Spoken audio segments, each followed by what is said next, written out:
Hello, everyone. Thank you for listening to the Aquarius Podcast, Episode 2.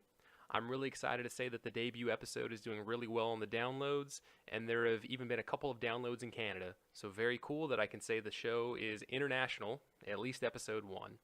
In addition to iTunes and on the Aquarius Podcast website, episodes are now available via Google Play and soon to be Stitcher for all you Android users. I have a really great interview with Chance Peragine to share with this episode, but first, I want to share a little about what I have going on in my fish collection by talking about one of my 5 tanks.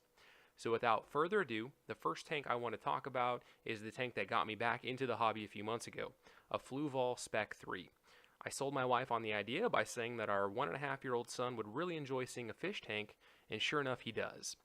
In the Spec 3 is a blue and red Delta beta male named Walter. Walter because he seems grumpy, and Walter seems like a fitting grumpy name, so apologies if there's any Walters out there listening. As tank mates, he has a golden mystery snail named Frank, who's a real mover, and Blue, the blue mystery snail, who is way more snail speed than Frank. There were 7 ghost shrimp in there, but after Walter got a hold of 2 of them, I moved them out to another larger tank. For plants, it's pretty simple. 1 water sprite, 1 java fern, moss ball, because who can keep a beta without a moss ball, and some water lettuce that propagates like crazy. We are really happy with this tank and love watching the beta and snails do their thing. I'm really most surprised by the beta. Had I known that beta fish were so enjoyable and had a lot of personality, I think I would have kept some a long time ago. And for what it's worth, I think moving forward, I feel like I'll always have at least 1 beta tank to enjoy.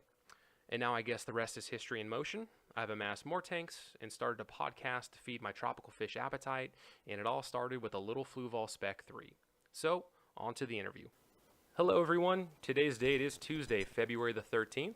Today I'll be joined by William Chance Peragine, Apisotgramma breeder, owner of the Cichlid Garden, a frequent speaker at East Coast Fish Club meetings, and contributing author to newsletters. Not to mention just being a nice enough guy to spend the next half hour of his life talking about fish with a complete stranger like me. So Chance, welcome to the Aquarius Podcast. Thanks, man. I'm glad to be here. Awesome. So yeah, folks, in full disclosure, Chance is currently on the road right now. He's driving home from work. We had to move the interview up today due to an urgent matter that came up. So again, Chance is all right in my book to still be able to make this happen. So from an audio perspective, he's on the road. Hopefully we don't hear any horns or sirens, and it's just a nice boring drive for him. But again, thank you so much, Chance, for making it. Yeah, it's no problem, man. I'm always happy to do something for the community. Awesome.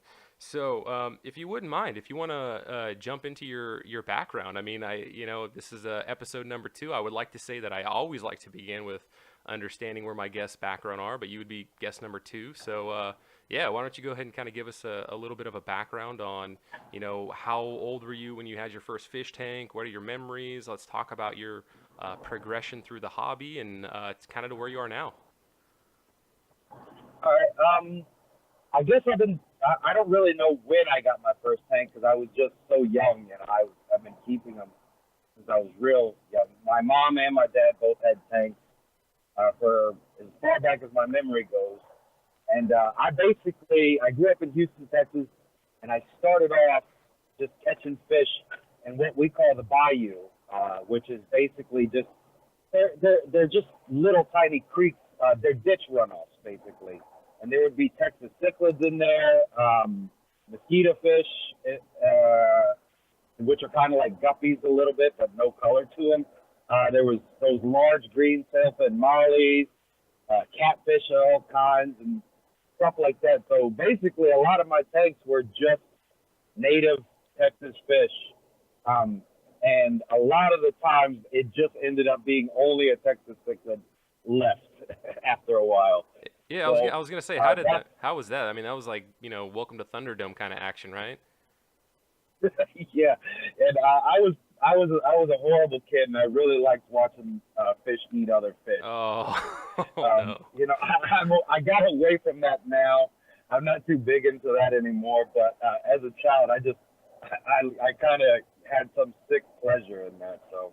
Oh man, were these guys like in a 10-gallon or something like that, or did they have? It was horrible. I really didn't know anything about keeping fish. They were in a 20-gallon tall like Texas cichlids and mollies and catfish and Oh man. these mosquito, and they're just packed in.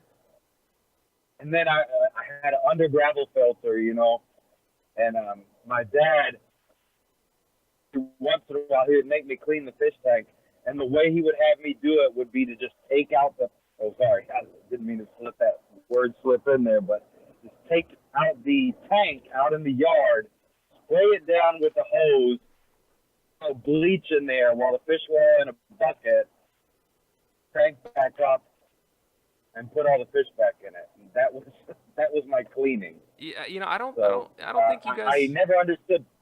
I don't think you guys were alone in that, because I remember as a kid, like, I don't think there was just much education in the mainstream of keeping fish. Like, I feel like we did really silly stuff like that with our one tank that I can recall. I know for sure we had the under gravel filter, because I vividly remember in the back corners of the tank, the charcoal, you know, at the very top of the air tube stack bubbling away, and then like a giant comic, you know, goldfish swimming in the center with a bunch of other random fish. But I mean, you know, between now and then, I mean, there's just been, just in the mainstream, like there's so much more education, and probably things like this podcast, and maybe not this podcast at the moment, but Facebook and YouTube videos, that it's just so hard to not be educated, to know that you shouldn't do that. Where back then it was like, oh, oopsie, look, even then I curse, so I'll go back and cut those out. But yeah, like you just didn't know any better, and you know, you didn't really have ill intentions.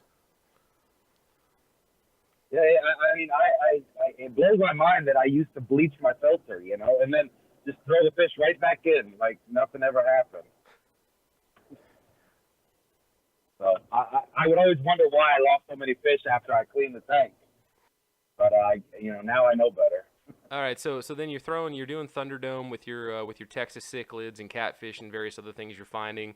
You know, what's kind of your next step from there? Do you think you get a little bit more serious, or you know, stop bleaching your tanks? Like, where are you at now?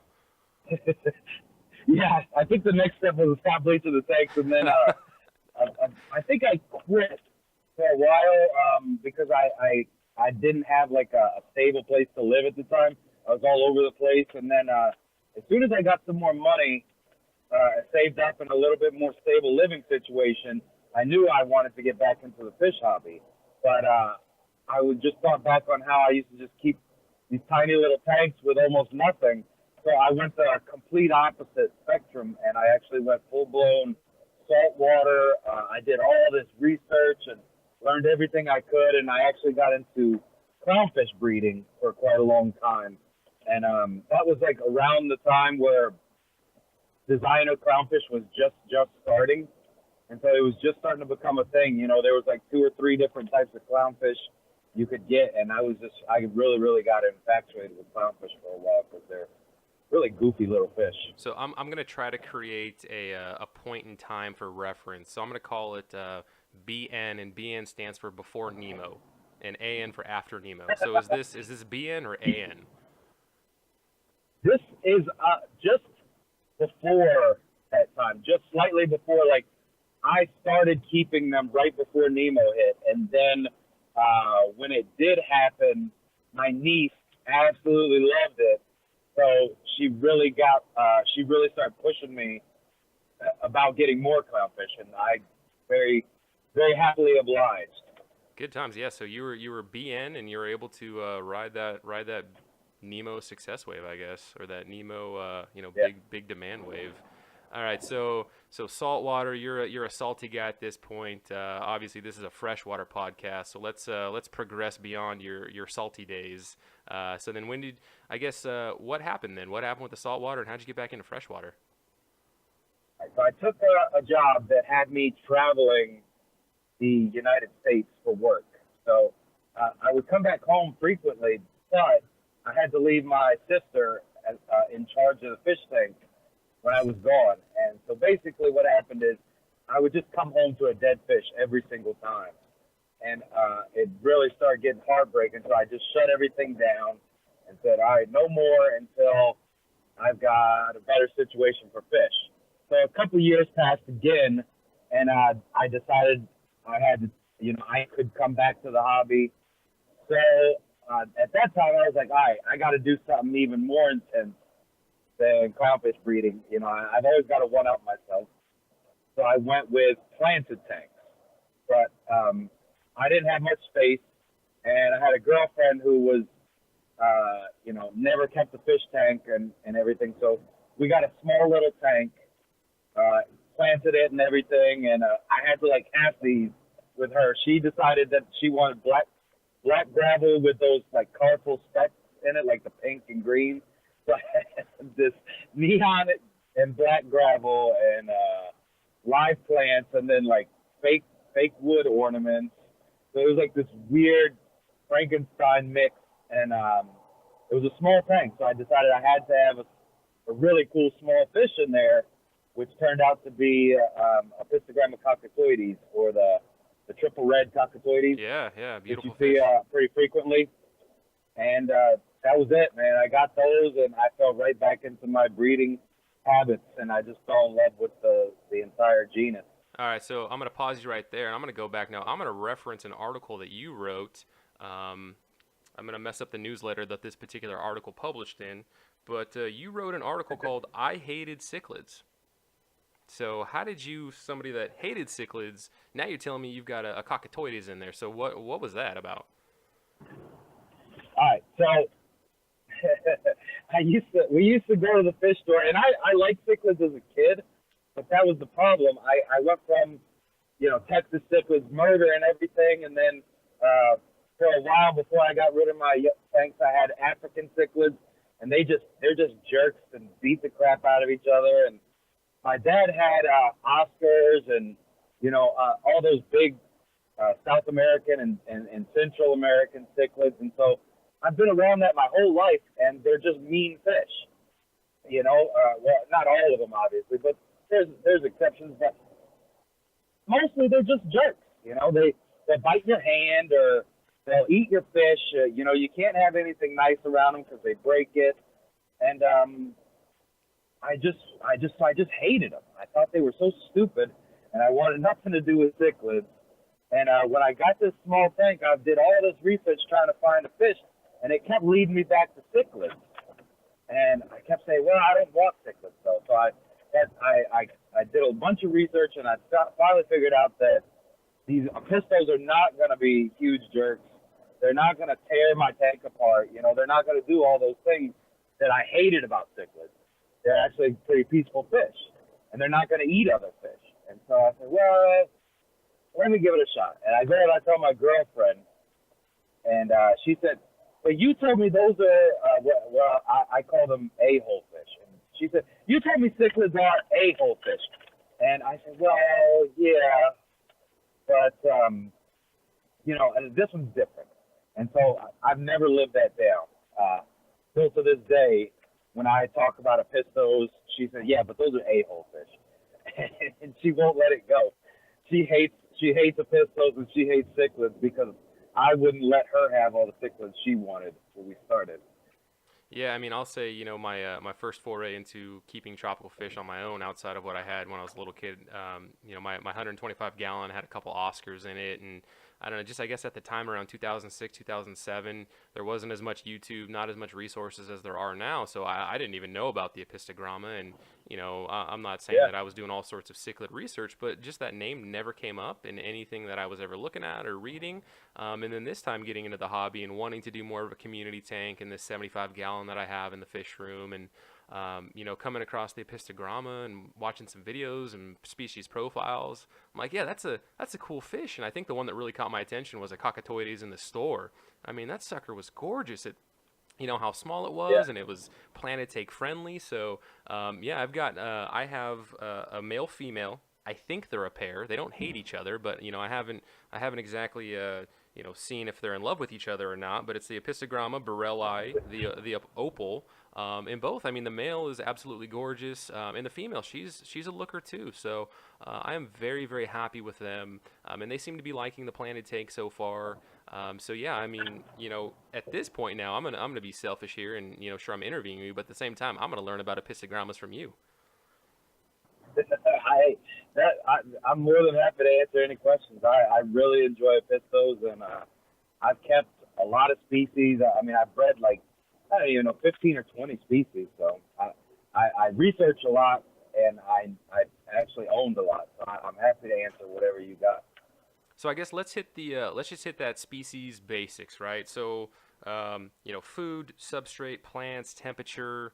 What are kind of the basics, starter pack for somebody wanting a pair with a pistogramma or a trio? I've read in some certain species can do that male two female trio. Yeah, trios work pretty good. I generally keep just pairs because it's just more competition, and they start to fight with each other if you don't give them a big enough tank. Uh, I err on the side of caution and like to go with bigger tanks, so I keep pairs and usually at 20 long. Let's see, with Apistos, it's about footprint, so you want to have a larger footprint of a tank. That's why I go with 20 longs. You got 30 inches by 12, which is a good amount of space for a full-grown, fully adult pair, in my opinion. You can keep younger or smaller trios in a 20 long, but I feel like when they get to full size, then it gets a little too small. Especially you start having babies, the females turn on the male, and they start getting aggressive, and the male's got nowhere to go at that point. So that's just my personal preference. Some people will swear by some smaller tanks or whatever, but that's what I like to do. I like to err on the side of caution. And as for sub, yep. You're actually about to start getting into substrate. Yep. All right. So substrate, sand, because they are actually sifters. They're somewhat related to geophagus, and geophagus like to dig. Well, Apistos do too. They like to dig in the sand, and they actually sift the sand through their gills. So you want to have a fine-grained sand because they need it for sifting their gills. Think of it kind of like a toothbrush. The sand passes over their gills, cleans it, gets any parasites, anything off like that. So it's really, I really like to urge people to look into a fine-grained sand, something that they can easily sift through their gills. Let's see, what else? They're cave spawners. So if you want them to even feel comfortable in your tank, not even just spawn, but just feel comfortable, you really need to have lots and lots of little hiding spots, little caves. The females actually like to choose caves that the male can't even fit in. They'll tend to choose a cave with the smallest possible opening, and then a lot of times they'll even pile up sand in front so that they can barely squeeze inside. So the more caves you have in that tank, the better. The more comfortable your fish are going to be, and even though it's counterintuitive, the more they can hide, the more likely you are to start seeing them. Whenever you leave your tank too open, they're going to start being a lot more bashful. Let's see, what else? They like acidic water, alkaline, even just a moderately hard water is not really that great for them. But you can keep them at around a pH like Borelli, Cockatoides, McMasteri. A lot of these tank strains, they do good in the 7 pH range, but you don't want to go too far. You're going to start running into health issues with them. But you can always go lower. So I mean, I've had fish that certain species I've kept as low as a pH of 3. But that's pretty extreme. A pH of 5 is good, and 6 is good. For most species. Yeah, man, those are really, really good tips. I mean, first off, to go back and talk about the substrate, one, I can check the box. I've got pool filter sand, so you're making me feel good already in that tank, so I'm going to help take care of them toothbrush style on their gills. But yeah, I mean, I have not read or heard that one yet as far as like which substrate, and certainly like to help them, be healthier and keep their gills clean. The second part on the caves, now I've seen the little Apisto huts, but to hear your feedback as somebody that's bred them, the more caves, the merrier. Smaller opening, the better. Right now I've got, I went on Amazon and bought a couple of those like terracotta stakes that have a closed end. I think they're more pleco style. Yeah. But other than that, I mean, I tend to find that these Apistos, mine are hiding in the Windalov. I think it's Java for Windalov. So they're always hanging out in there. They're definitely on like the bottom 25% of the water column. Yeah. So let's talk those terracotta Apisto huts that I can buy online, or like a do-it-yourself coconut hut, or just in general. Like if it's not one of those two, like what do you like for the huts for the Apistogrammas? A lot of times what I do is I go to the store and get coconuts because they're cheap.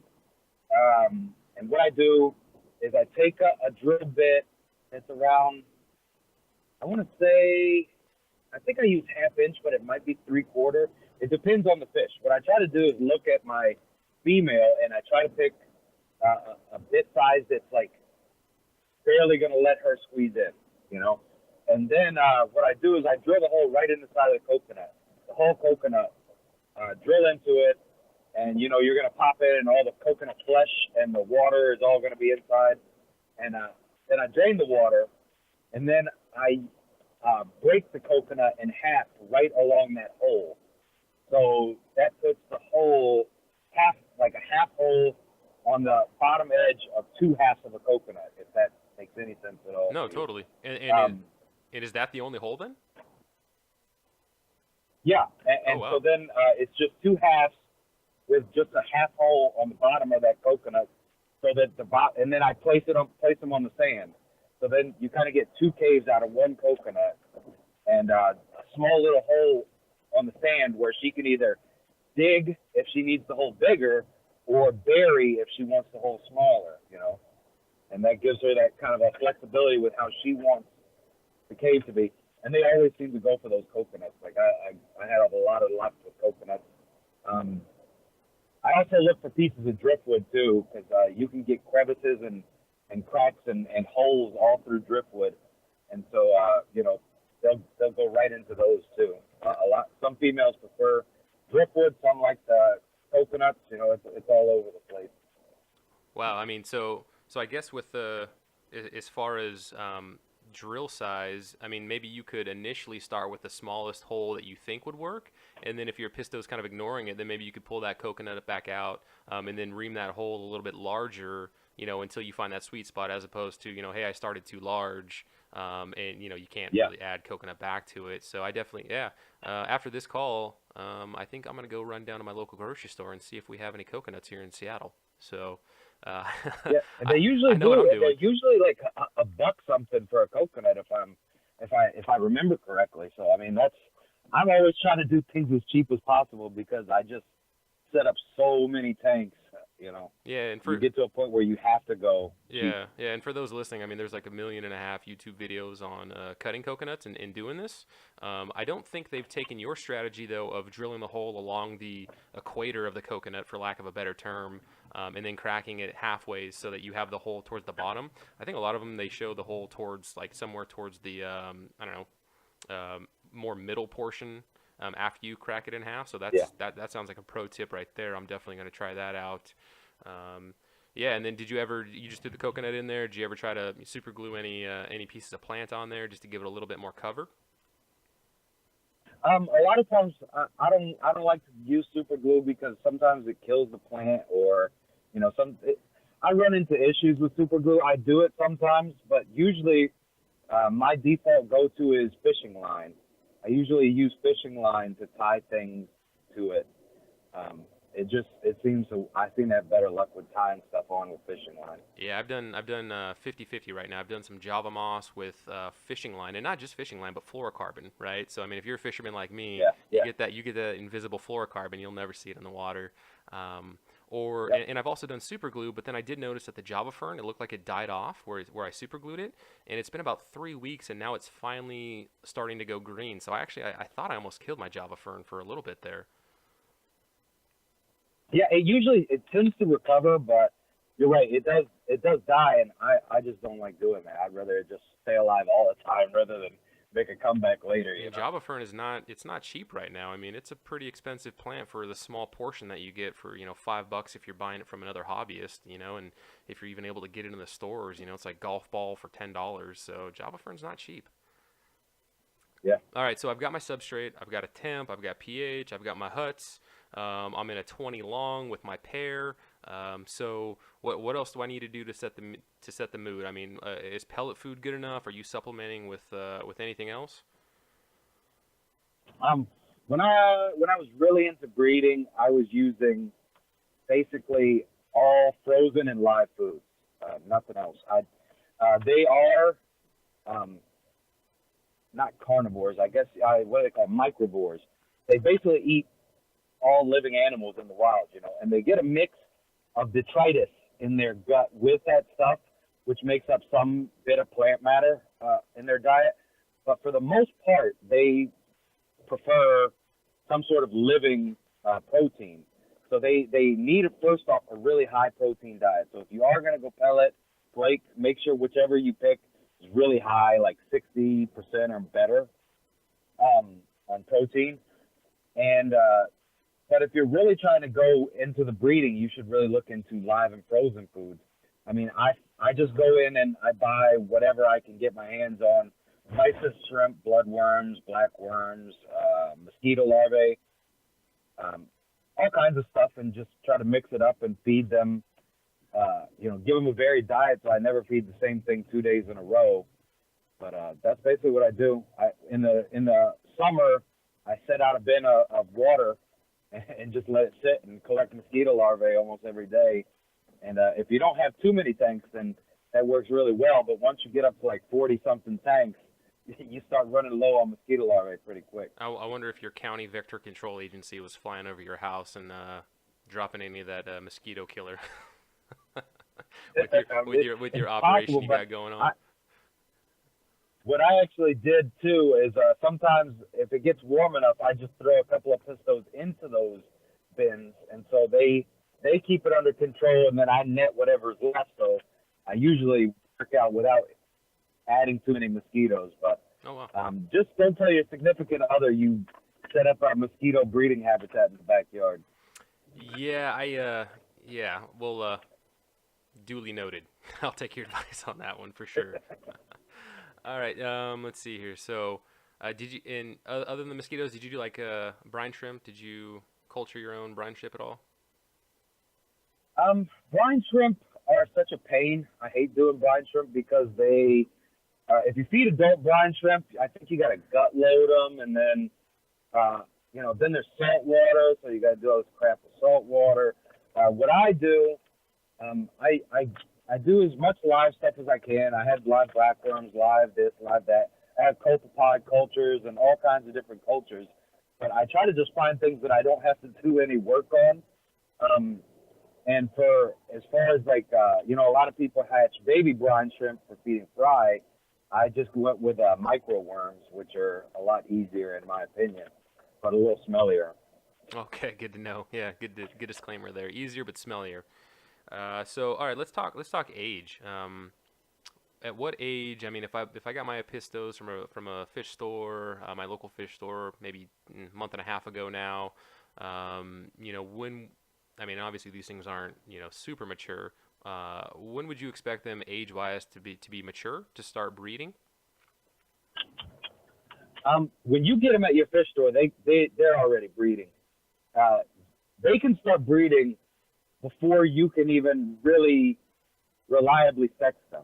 So I've had fish that I thought might be male and female, I'm talking fish maybe total length a half inch, and I've had them breed before. Now that's really early, obviously, but it's possible at that small of a size.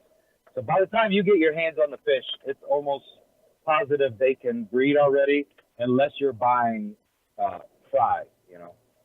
Okay, good to know. And let's talk signs of breeding, right? So, I've got a male-female pair. I get my coconut huts in there. Like, what are the signs I guess I could expect to see in your experience? Or, oh man, these guys are, they're getting ready. All right, so, what I would say to look for when your pair starts thinking about breeding, your female is going to start turning kind of yellow and black. That'll be the first thing to look for. If she starts getting a little bit of yellow color to her, that means she might have interest in male. Is that specific to my opals, or is that just Apistos in general? That's all Apistos. Okay, yellow and black. Females go yellow and black. So, so then you might start seeing like the female likes to show her belly kind of to the male. Like when she is ready to breed and she wants him to follow her back to the hut, she'll kind of turn sideways in front of him and say like, look at my belly, kind of move. And then she'll try to guide him back to her little cave or hut or wherever she wants him to go, at which point, they'll spawn.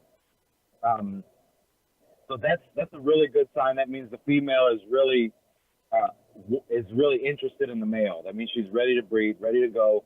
All he has to do is go with her. Now, after that, you'll see, after the spawning takes place, you'll generally see a female start acting more aggressive and doing kind of like a tail slap, where she might swim up in front of the male and like turn her back to him and then swing her tail in his direction, kind of like slapping water at him towards his face. And that would generally be saying, okay, the female has eggs already somewhere in the tank, and she's guarding them. She doesn't want him near them. So if she's doing that, you should watch back to where she swims to after doing that to him, because there's probably eggs there. Okay, nice. And then so once you start seeing that behavior, typically when can we expect those eggs to hatch and fry to be in the tank?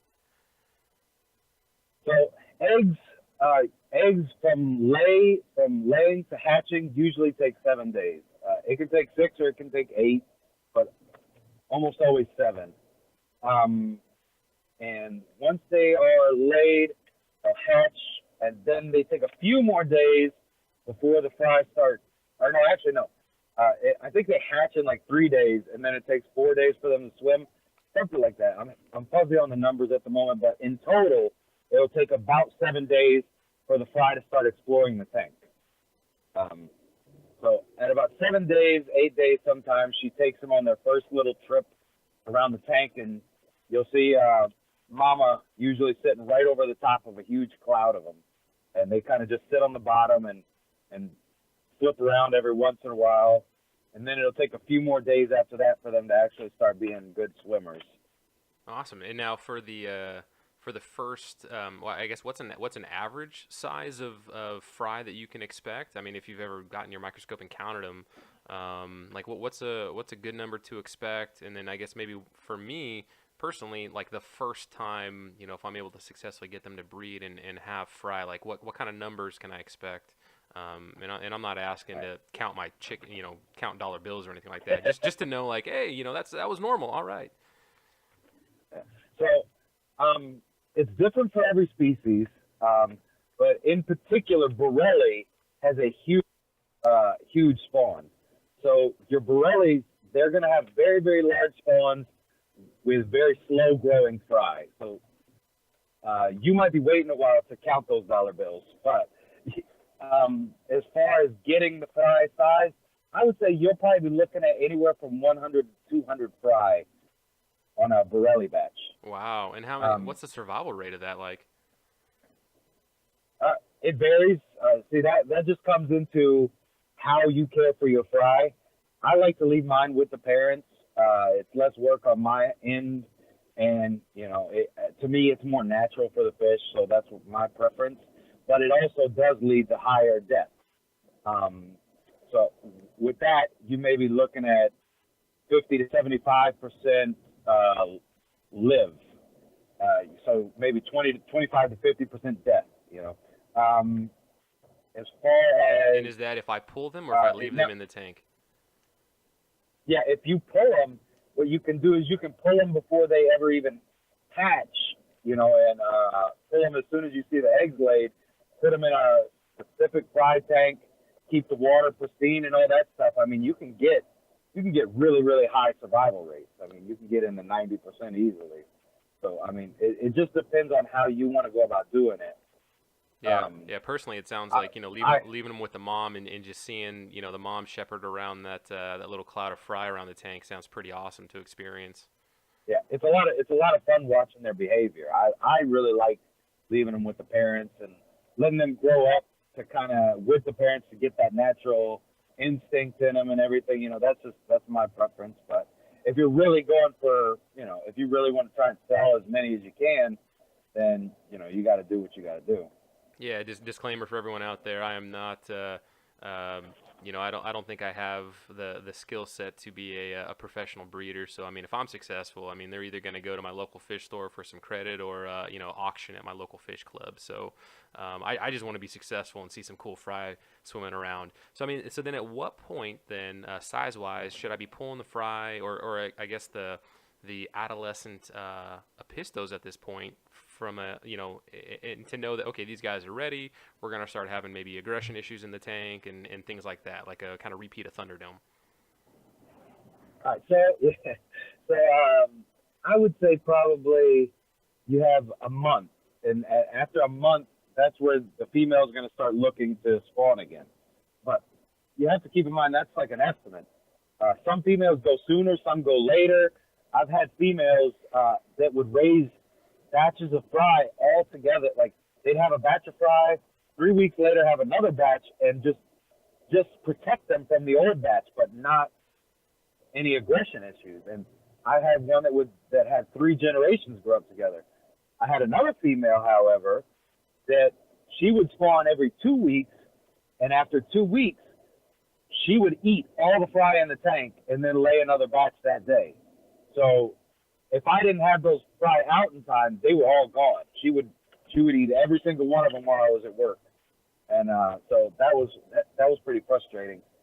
Then there's other ones, that just they won't spawn again until the fry are pulled, and you just got to watch the fish.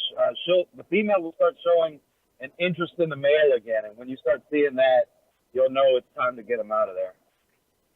Oh, that's awesome. Yeah, so I mean, definitely I'm gonna have to keep my eye on these guys, and my miles will vary, but I mean, the insight that you've provided, I mean, just awesome information packed, a ton of things that I've written down, not just for like notes for us to talk about stuff, but like Randy needs to do these things if he wants to be successful and have some cool little Apistos swimming around his tank. So I definitely thank you for that. Let's talk about what do you have going on in the future. Like what's because I know right now, well, we didn't say it in the beginning, but you're taking a little bit of a hiatus from the cichlid garden page. So the Facebook page is up. So if listeners, if you go check it out, just go look at it for just to give his page a view. But just know that you're not actually moving Apistos on that page right now. But what do you have in the works? Let's see. Right now, I'm tending a couple tanks.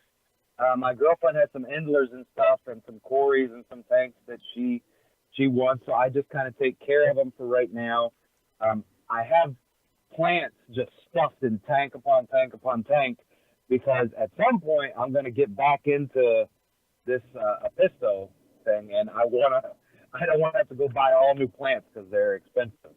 So for right now, I'm just kind of trying to figure out some other aspects of my life, and I felt like water changes and all that stuff was taking up way too much time. So I still speak at clubs. I still like to be involved in the hobby. I still go to meetings. I still go to local events, and I still try to keep up with people. But I'm just not keeping any fish of my own right now. I'm just, like I said, watching the girlfriend's fish, basically. So, I would say probably within a year or two, I'll be looking to maybe start getting tanks back up again and maybe start the cichlid garden back up and everything. But for right now, I just kind of need time is too important for me right now, so I'm just trying to step back a little bit. No, totally, yeah. And I mean, again, the fact that you're taking some of that precious time to even talk to me, and hopefully in the meantime, between while you're taking your sabbatical, if you will, from the cichlid garden, that just the information that you shared with me alone, and then if anybody else listening to this can be successful at raising Apistos and have fun and just spread this cool fish around the hobby. Mission accomplished, man. I mean, thank you very much. You piqued my interest. What So what's your one favorite plant to put in an Apisto tank? Um, let's see. There's a lot. I really like crips.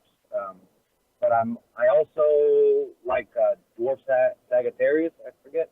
I'm not sure on the exact pronunciation, but it's like Sagittarius subulata, something like that. And I like that one a lot because it carpets, but it's not difficult to keep. Um, and I really just like the look of crips when they get really full. Those are probably my two favorites. Yeah, awesome. Thank you very much. Yeah, and so for what it's worth, I mean, Chance, when you do pick things back up with the cichlid garden, I mean, let me know. I'll give you a shout out, and hopefully if that gives it a little boost, or wherever we're at with this podcast in the future, I'd be more than happy to do that. So just reach out to me. Yeah, and I mean, I thank you very much for your time. The insight that you've shared with us is just valuable, super valuable. And it's just been great talking with you, Chance. So thank you so much, and yeah, I hope you have a safe rest of your drive, and enjoy the rest of your week, man.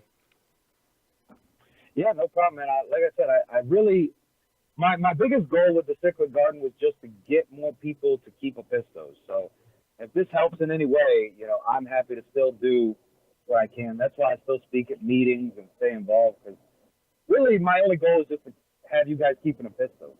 Thank you very much again, Chance. I really appreciate it. Yeah, no problem. All right, take care now. All right, you too. Thank you, everyone, for listening in to this episode. It was great connecting with Chance and learning a ton about Apisotgrammas. If you haven't already done so, please subscribe and leave a comment about the podcast so others can find it. And go ahead and be super fish nerds and share the podcast on your social feeds. I certainly appreciate the shares. Find the show on Facebook and Instagram at Aquarius Podcasts. And lastly, feel free to suggest someone that you think would be great as an interview subject as well. I will happily work through a backlog of people to interview if it means consistent episode releases chocked with great content. Thank you again. Until next time.